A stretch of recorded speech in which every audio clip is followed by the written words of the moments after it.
Hey everybody, welcome back to the Bourbon Note. I'm Greg. I'm Ben. Today, we're drinking an interesting bourbon.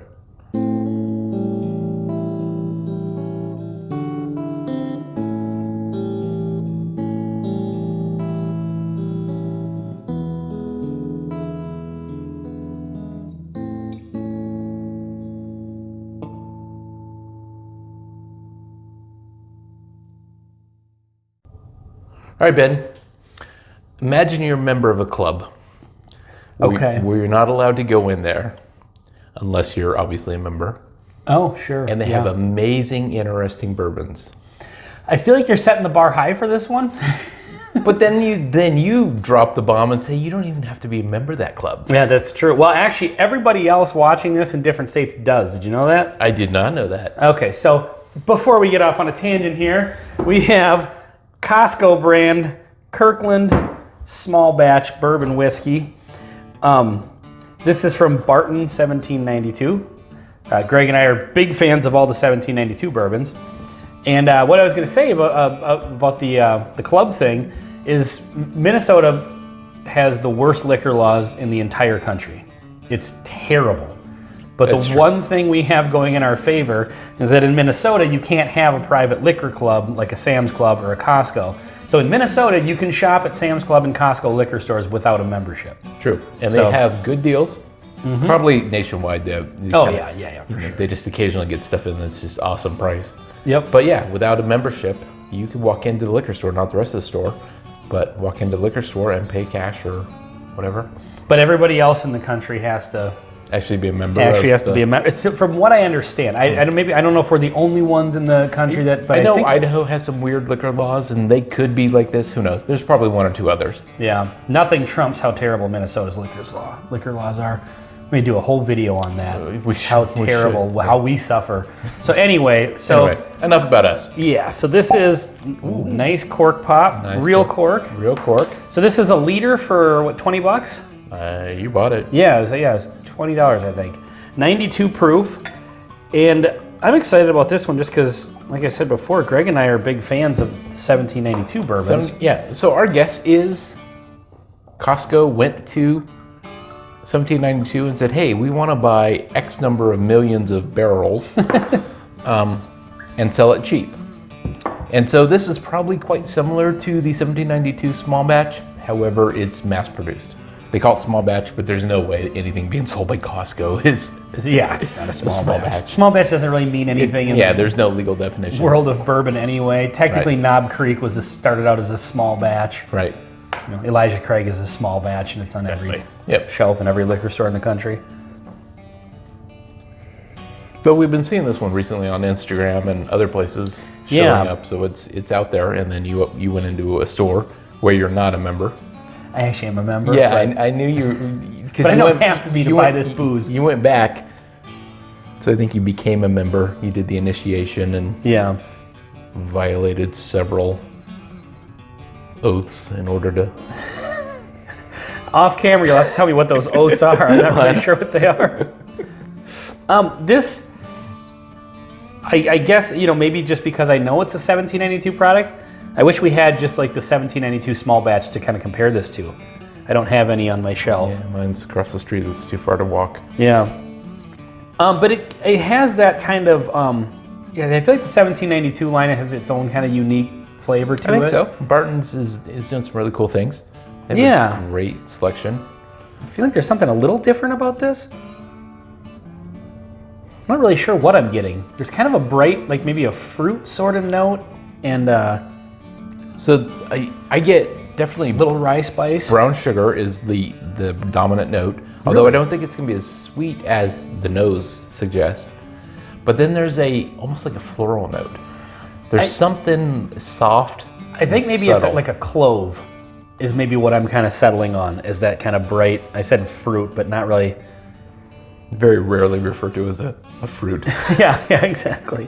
All right, let's go in for You may be right. Clove. Yeah, with that rye spice, sometimes a high rye bourbon, I'm assuming this is high rye. I would guess. Because the 1792s are. Sure.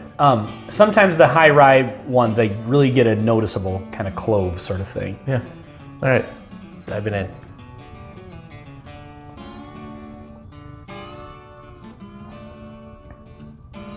Oh, wow.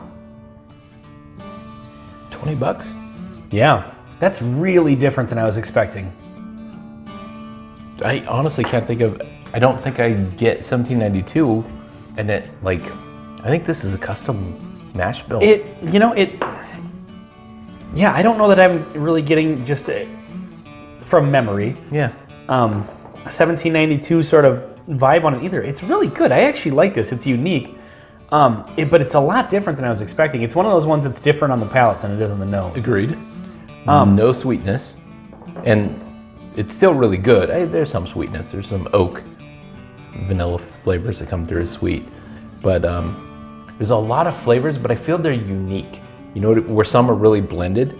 Like there is a bunch of individual notes and they kind of hit you one at a time. Yeah, I think you're right. At first I thought maybe there was like a rich sweetness along with that spice, but yeah, I agree with you. There's not a ton. It's like there is and there isn't. Boy, I don't know how to describe this. It changes. Yeah, it kind of does. It's definitely different than I was expecting for sure. Definitely, I'm also getting some earthy, like leather, almost tobacco kind of notes. Yeah. They're subtle. Well, they're there. It's got an interesting mouthfeel to it too. It feels a little bit dense and oily. It doesn't feel like that, like just a cheap, watered down, sure, barely aged. Right. It feels, I think between the mouthfeel and some of the flavors, it feels like it's actually fairly well aged in the barrel. I would guess that. I mean, but you never know. I mean, sometimes it just feels like it is, and then you find out it's 4 years in one day, which 4 years is fine. There's plenty of decent 4-year bourbons out there, but you get into that 6, 8, 10 year, is when it kind of you really get the good sweet spot. But a lot of times on a budget bourbon, you're not getting that that much.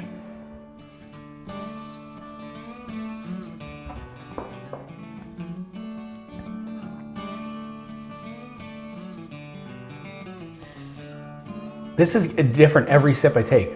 Totally agree. This is a really good bourbon. It's hard to define. It's hard to come up with exactly how to characterize it because it keeps changing. Yeah, and it's good. It's got a lot of bourbon notes. Callback. But they're not, I feel like they're not all of the main ones. They're all the ones like I don't know that and I've said this about a couple other bottles, I don't know that I would recommend this as a intro to what bourbon tastes like. It's not stereotypical bourbon. No, this is what some bourbons taste like. And I feel like sometimes you get it's sweet, it's got some baking spice and some caramel, but there's that little rye spice, or there's that little tobacco note, or there's that little clove note. This is all that tobacco, clove, rye, it's all the weird, all those stuff. things put together. But there's not a lot of vanilla, caramel, and brown sugar. Yeah, it's like it's bourbon without the bourbon. Yeah, it's really... it's still really good. It's actually kind of interesting and neat. But it's also not off-profile enough that I would mistake this for a rye, probably. Of course, yeah. But it does have a lot of those spices and characteristics to it.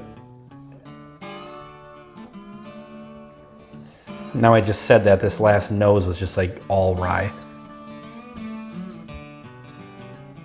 We should do an episode on ryes, the difference between ryes and bourbons.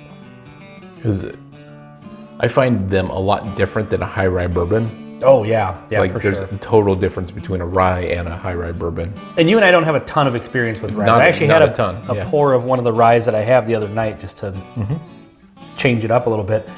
But I don't know. I like this, but I can see how if you're just a kind of a new bourbon drinker or just a casual bourbon drinker where you're not really into exploring tons of stuff. I'm not sure why you're watching this video, if that's the case. Thanks for watching. I should say, I don't know why you're still watching this video this far into it. People are adventurous. But yeah, it's not an entry to, like I said before, it's not stereotypical. So maybe if you're a person who just likes a very standard bourbon flavor, this might not be for you. It's probably not a starting point. No. But I actually think this is actually a really interesting bourbon, because if I were to pour this to you blind, sorry about your eyesight, but I think you'd guess it cost a lot more money. It's a little bit, I don't know where you guess it was from. Yeah, I wouldn't have any. This does not drink as a budget. It feels like it's a higher price bourbon that maybe they're trying to do something. It's a blend of certain ages and profiles or whatever, trying to create a certain taste, and they accomplished it. And they did it at a budget price and mass produced. Like, this is really interesting. But you're right, don't make this your first bourbon you've ever had in your life. Yeah, exactly. I think that the reason, I agree with what you're saying, like, if you were to do this blind, it would come off as something, maybe a little more expensive because it's unique and interesting, and it feels like the mouthfeel of it. It doesn't have a watered down feel, and 92 proof is, it's okay. not the bottom of the spectrum for proof, but it's not high by any means, right. But it doesn't drink alcohol hotter than 90 proof, so that I would associate with something that's maybe been aged a little longer. Yeah. Something that's at a lower proof but has much more character that I feel like this does. So I think in my mind I would just go, okay, this is probably aged a little bit longer. That's my guess. It definitely comes off as high rye. But like shockingly high rye. That's my guess. This is a very high rye mash bill, and 5 to 6 years, and 92 proof. This is actually a really interesting bourbon. Yeah. Well done, Costco. Yeah. So I don't know what their agreement was with Barton 1792, like who came to who or whatever, but yeah. If you're into high rye bourbons for $20, this is a good buy. It is definitely an interesting one.